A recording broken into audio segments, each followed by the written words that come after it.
Bonjour les leaders, les self-leaders et tous ceux qui veulent mettre du sens dans votre vie. Et si c'est votre objectif, vous êtes au tout bon endroit. Je vous accueille en tout cas sur cette télé de Chine et sur le premier jour de mon challenge que je me suis fixé hier pour que pendant 15 jours, je vous offre un contenu de qualité. Challenge très difficile à tenir pour moi parce que la régularité n'est pas mon dada. Aujourd'hui, je voudrais vous parler du talent. Oui, du fait que quand on a découvert son talent, le monde nous est ouvert. Cette notion de talent, elle m'est venue un jour où dans un cocktail, on me demandait de me présenter. Et j'ai trouvé très dérisoire et peut-être que ça sonnait un petit peu faux de dire tout ce que j'avais réalisé, écrire des livres, donner des conférences, ça me paraissait pas très important. C'est là que je me suis rendu compte que ben oui, il y a une différence entre la compétence et le talent. La compétence, ben oui, c'est quelque chose de technique, c'est ce dont on a besoin. Mais le talent, c'est encore plus précieux. Je vous en dis plus. Vous pouvez avoir créé une statue, vous pouvez avoir écrit un livre, vous pouvez avoir fait une superbe mélodie pour un film.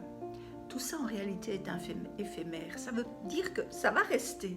Tout ce que vous avez réalisé va rester. Mais le plaisir qu'on en retire est éphémère. Je vais vous donner un exemple.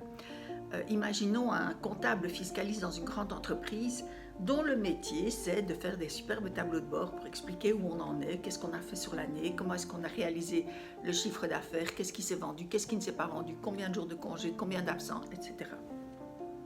Ça, c'est une compétence.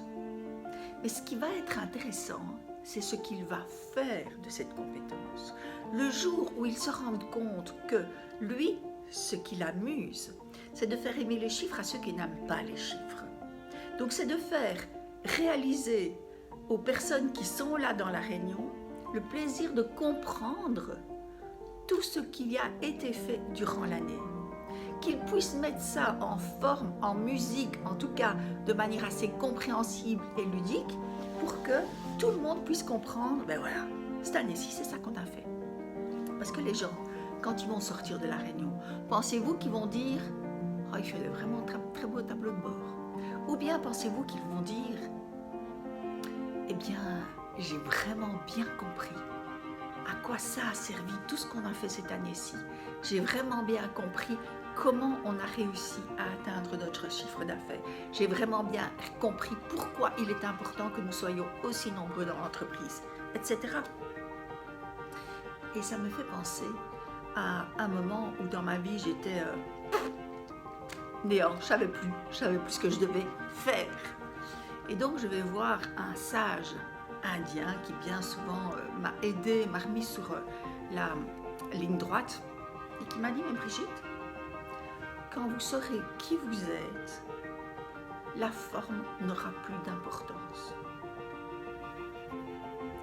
Quand vous saurez ce que vous êtes, la forme n'aura plus d'importance. » Je vous assure que je suis sortie de là en ne comprenant pas du tout ce qu'il voulait me dire et en me disant voilà, j'ai perdu 1 heure de mon temps et j'ai perdu voilà, en tout cas l'espoir que j'allais avoir une réponse.